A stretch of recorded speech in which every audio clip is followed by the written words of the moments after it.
биздин Сулаймантау муниципалдык аймактык башкармалыгында жалпы 3,5 миллиарддык жумуш аткарылыптыр. Ошонун көрүнүктүүлөрүн айтайын, ар бирине айтсак бир аз убакыт көбүрөөк кетип калат экен. Мына азыркы учурда каналдарыбыз баягы баткак баскан, малкана болгон, ажааткана болгон каналдарыбыз ушундай деңгээлге келип атат. Бул дагы Жеңишбек Шермаматовичтин өзүнүн жеке эмгеги болуп эсептелет.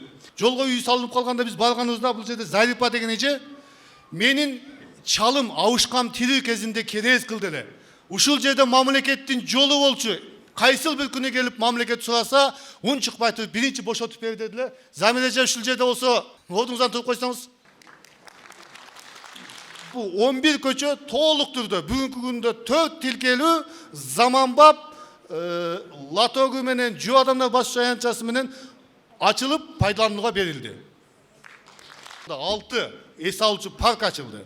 Алардын сап башында биринчи Сайран деген эс алуу багыбыз. Мына Араманскийде Гүл базар деп билебиз.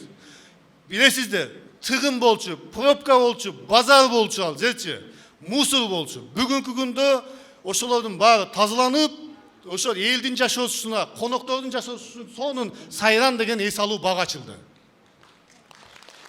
Давыдов көчөсүндөгү эс алуу багы дагы толук биринчи жолу, биринчи бүткөн ушул бакчы. Биринчи бүтүп, бул дагы колдонууга берилип, бүгүнкү күндө элдин кызматын кылууда. Өзү негизи биздин аймактык башкармалыкта жалпы 18 социалдык багыттагы объект, мектеп, садик, бала бакча, детдомдор ремонт болуптур. Ошону мен кыскача токтолоюн, бир 5-6 жаңыдан имарат курулуп пайдаланууга берилди. Ичиндеги инвентарлар толук заманбап үлгүдөгү жабдуулар менен жабдылган. Жеңишбек Шермаматович ушул жерде рейд менен келгенде бул жер болбой калган турбайбы? Бул жерде таланттуу балдарга биз шарт түзүп беришибиз керек деп, келечек балдар чыгармачылык борбордагы толук капиталдык ремонттон өткөрүлдү. Ломонос мурдагы Калели мектеп, азыркы Ломонос мектеби дагы толук капиталдык ремонттон өтүп, ичиндеги инвентарлардан бери толук заманбап үлгүдө жаңыланды. Мына социалдык жатакана, бул 45 орунду. Шаарыбыздагы көп балалуу, колунда жок, же турмуштун запкысын көргөн ушу 45 жаганга социалдык жатакана салып, жаңыдан салып, ошону пайдаланууга берип, бүгүнкү күндө 45 жаган ошол жерде акысыз жашап жатышат. Жеңишбек Шермаматович баштаган команда 365 күн рейд кылдык. Ошол 365 күндүк рейдтин бир 265 күнү биздин аймакта болду. Биздин аймакты оңдоого кетти. Биздин аймактын инфра түзүмүн оңдоого кетти. Жолдорубузду кеңейтүүгө кетти. Мектептерибизди оңдоого кетти. Ошон үчүн сиздердин атыңыздардан жана өзүмдүн атымдан Жеңишбек Шермаматовичка чоң рахмат билдирем. Жалпы Мухаммед мырза баарын айтып кетти. Бул жерде сиздердин аймак шаардын так борборуна жайланышканына байланыштуу көбүрөөк инвестицияны, көбүрөөк акчаны силердин башкармалыкка жумшадык. Жалпы узундугу 33 километр 600 метр, кеткен каражат 2 миллиард 900 миллион сомдук жолго асфальт төшөлдү. Эми боло турган иштерди Кудай кааласа быйыл мынакей уже баштады көчөлөрдү көрүп отурсаңар, Мосентер жакта ким жашаса бардык мынакей көчөттөрдөн жанагындай эскилиги жетип калган бак тарактардын баарын акырындап кыйып алып, Кудай кааласа ордуна кымбат баалуу, бир түйү $150, бир түйү $140 турган кымбат баалуу Италиядан кымбат баалуу бактарда заказ кылды. Кудай кааласа, мынакей азыр лотокторду коюп, зеленый зонасын чыгарып алалы, бактарын баарын тигебиз. Быйылкы планга сиздерде 11 километр жол каралды. 11 километр. Алимбек Датка көчөсүн былтыр наркы резиденциядан площадька чейин алып келип токтотконбуз. Быйыл Кудай кааласа площадьтан Алишер Наваи көчөсүнө чейин толук асфальт төшөйбүз. Так, андан сырткары мына өзүңүздөргө жакшы белгилүү, мына Абдыкадырова көчөсү, Абдыкадырова көчөсү, урматтуу бир туугандар, абдан биз үчүн кыйын болду. Абдан. Кыйын эмес, абдан кыйын болду. Ал жерде 50 метр расширение болду. Ал жерде 48 үй бүлөнү көчүрдүк. Закирова көчөдө жана магазин менен жанагы алтын саткан эжебиз калды. Аларга үй алып бердик, бүттү Кудай кааласа. Түз жол чыгат. Эми ондай болуп жанагы барып садиктин алдына өтчү эле го жол. Түз бойдон чыгам. Одан тетиги Масалиевден түз Осмонова чейин проспект болот. Кудай кааласа нар жагында расширение кылабыз. Кудай кааласа эртеңден баштап Шейит төбөдөгү ички көчөлөрдүн бардыгын центральный канализацияга улайбыз. Мында байкап көрсөңүздөр, тим эле көчөгө барсаң жанагындай сасык жытанып атат. Эми Кудай кааласа эртеңден баштап толук канализацияга улайбыз, макулбу? Биздин Ош шаарыбыздын 3000 жылдык тарыхы бар.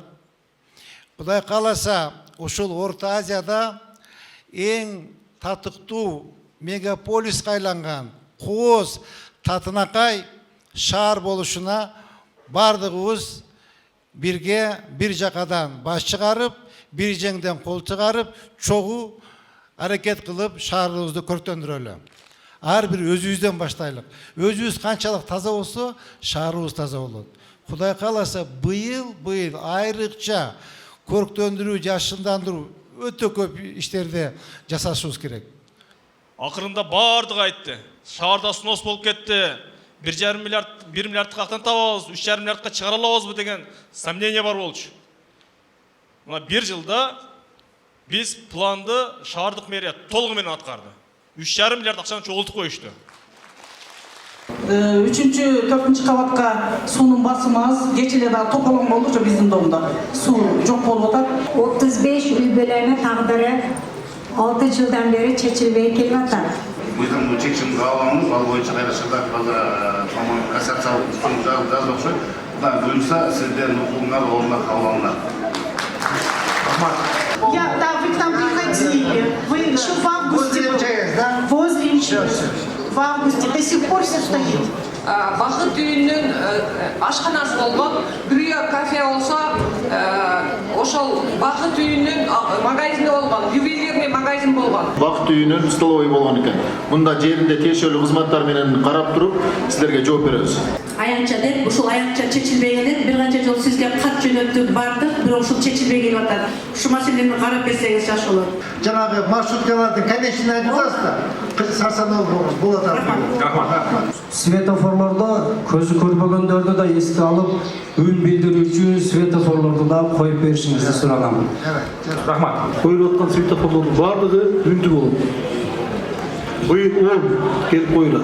Быйыл кошумча 10 светофор коюлат дейт. Сиз келиңиз, рахмат. Прокурорубуз экинчи микрофон. Идеянын кызматкерлиги боюнча мен жазып алдым, эжекенин адресин алдым. Мен өз ал киши ою эмне экен, өзү менен барып сүйлөшүп, оюнда эмне бар экен, жооп берип коет. Бузга жүргөндө жолдоп кетип коркуп. Мен кабыл жеп айдырмадым, номермен берип сурасыңыздар, жазып коюшуңуздар. Сол саатырга жолугас туруңуз, а? Сөзүмөн айтам. Элге келип бир омат, Кудай берип ырыскы, жерге келип бир омат, эгин тигин мол болуп.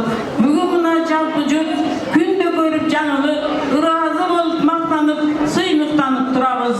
Ошуна омат келиптир, мынакей өзгөрүүдө шаарыбыз, кары жашы барысы, ыраазыбыз мэрия жамаатына. Рахмат. Бар экенсиз. Азыр барын бирден четинен посадка кылып, сиз айткандай соону заманбап стеклянный кылып курабыз. Жана эски качалка, карусель жанагылар турат го, барын жок кылдык. Алар биринчиден эскилиги жетти, экинчиден уже жарабай калды такыр элечи. Соонун кылып эметебиз, кайтып өзүңөр курасыңар, бирок анчалык көп эмес. Парк эмес эле базар болуп калган. Эми паркка бир аз окшоштурайлы, макулбу? Чтобы расширили наш садик, так как очереди много. Айденек. Очереди много, очередь идет очень медленно. Детей ставим и практически можем и пропустить очередь. Качан жуйс? Ашкана качан чакырасыз? En azından 55. үйдü verdiniz. Allah razı olsun.